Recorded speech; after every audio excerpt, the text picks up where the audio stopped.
Welcome to another episode of War Hero to Superhero, helping military veterans and first responders transform their lives from the prayer room to the boardroom. Holistic care for you so you can go over and thrive. We are in the superhero battle room in a sense, pressing buttons and hopefully nukes don't go off. We're going to bring Johnny to the stage, but before we go in, we're going to give him a little introduction, and you have to guess the branch. That is our new brand. So as he goes over and speaks, see if you can guess the branch, put that either in the live or in the replay. So he is a man that served his country and now empowers our community. Currently, he's kind of still in and beyond. So we're going to bring him forward, and he's going to talk about how active duty is going and where he's going to go beyond. So we're going to bring Johnny on the stage. Hey, Johnny, do I have you? Hey, great to be here tonight, Daniel. All right, you got the mood lighting and everything. So let's get this party started. All right. So what inspired you to serve/join the military? No, that's a great question. For me, it came down to my dad and his service and really pushing me to kind of consider the military.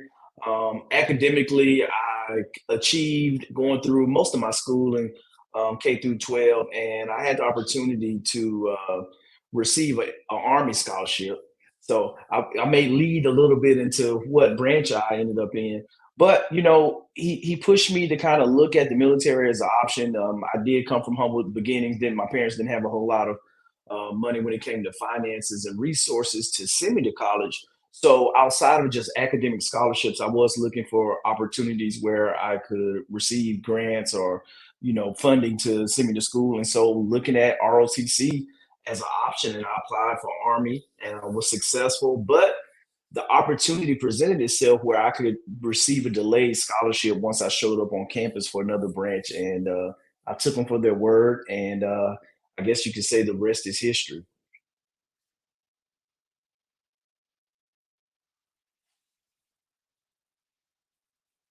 I was so muted. That was ridiculous. I said, so you swapped schools in between and everything else to sign up for another branch. Did they feel kind of slighted? Did they feel a little bad? Um, it's honest, I hadn't stepped on campus yet, so I really didn't have a conversation. All they know that I turned down the ROTC scholarship. Okay. I know the recruiters were like sad as we went to different ones. Like when my wife tried to go in, my wife tried to go into all the branches except for Coast Guard and Space Force. Space Force didn't exist and the Coasties weren't nearby. And they're funny. They're like, oh, well, you need this. And it's like, nope. And then you try to go to another one. You're like, oh, do you have kids? They're like, nope. And I'm like, oh, we said yes. We had kids, and they were like, you can, like, they're like, oh, you have more than this many kids. You can't even go into service at all. And I'm like, well, I take care of them. What's the difference? So yeah, so all the branches we got wiped out of. Like I got to stay Air Force, but when Wifey tried to go in, every single one was like, nope, nope, nope. And I was like, all right, at least we hit all the recruiters' offices. So we tried them all. Interesting. Yeah, they can be funny at times. They sure can. So this interview is just a tad different. When are you leaving the military, and how long have you been in so far? Wow, that is a great question. At the time of this recording, I just received approval from the service to retire 1 October 2025. So I am within that 1 year mark of stepping out.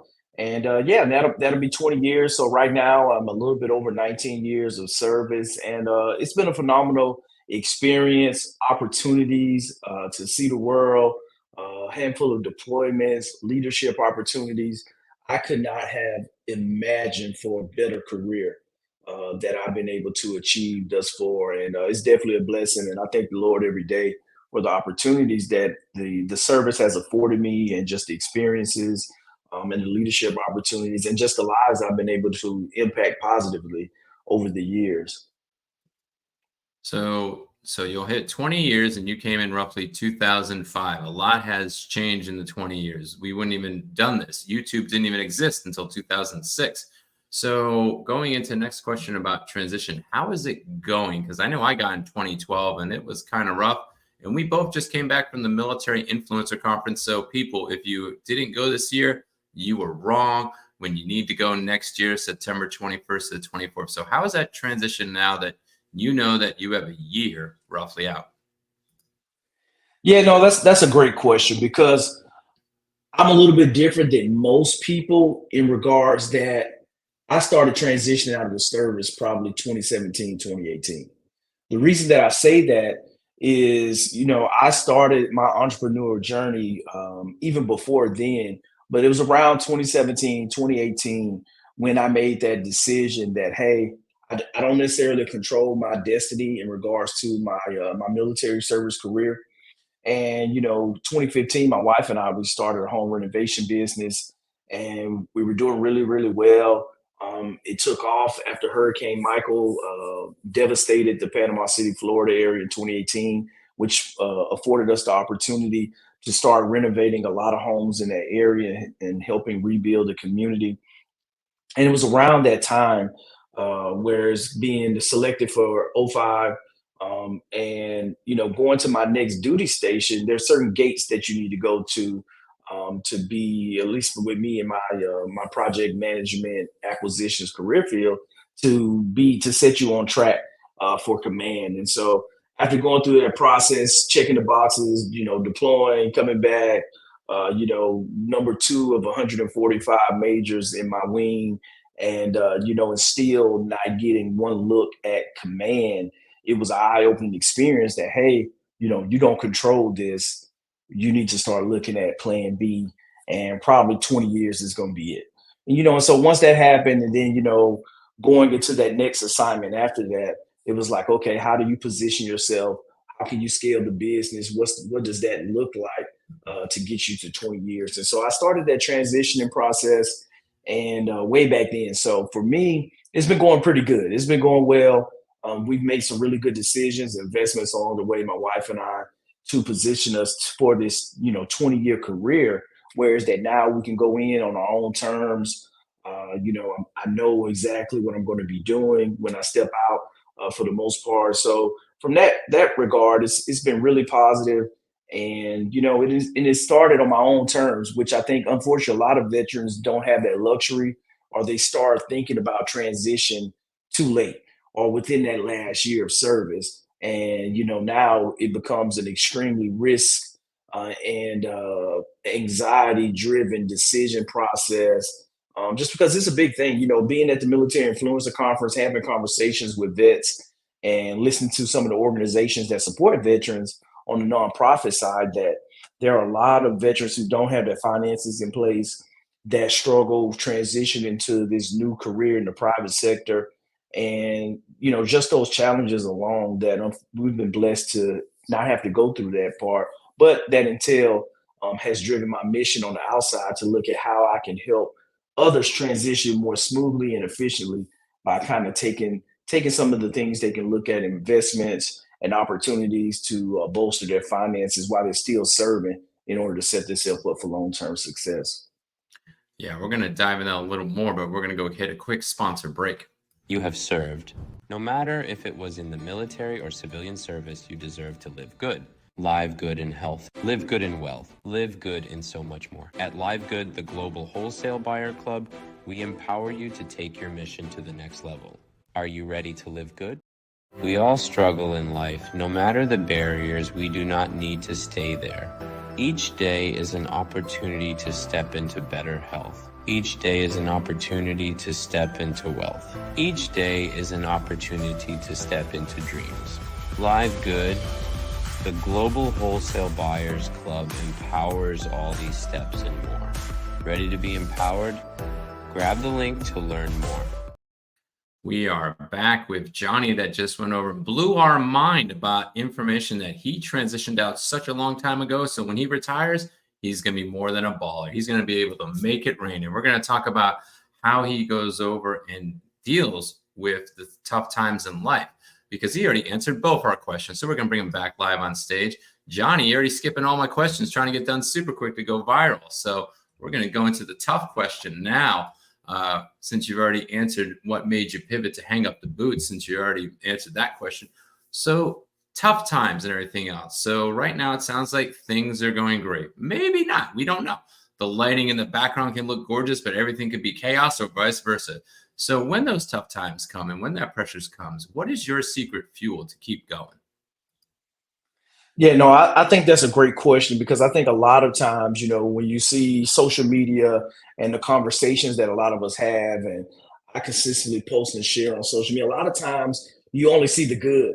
You only see the deals being signed, the doors being closed, the profit and the checks. But a lot of times you don't see the anxiety, you don't see the adversity that individuals have to go through and conquer and to overcome in order to be successful or to make it to the other side.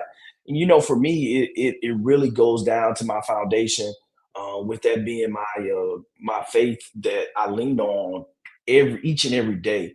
And that's in Jesus Christ and my Lord and Savior. And I definitely would not be here today. The opportunities that I've been able to take advantage of and the achievements that I've been able to achieve without Him. And so for me, that's that secret fuel. And what that looks like for me is spending time in the Word.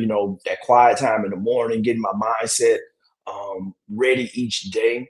And then I think the second part of that is having a spouse. Like I tell anyone, like the cheat code to having a successful life is having a great and supportive spouse.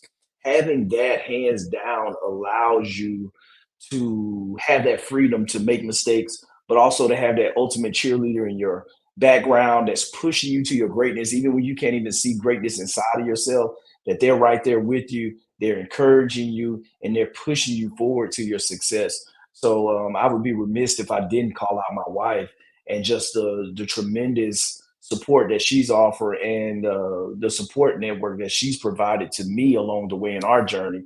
That the two of those things, they really push and fuel me when the time comes. That, when you're facing that adversity, when you have setbacks. For me, I'm in the real estate space, so when you have that property that someone broke in and stole the copper or ripped out the electrical, or when you have a lender that kind of says, "Hey, yeah, we can't get the deal done at the last minute," or or just pick the just the normal day to day situations where you're just dealing with decisions that you have to make after you've been working all day for the military, then come home as a business owner, entrepreneur, that you're having to make more decisions and you have to keep pushing things along for renovation projects or working with contractors and partners.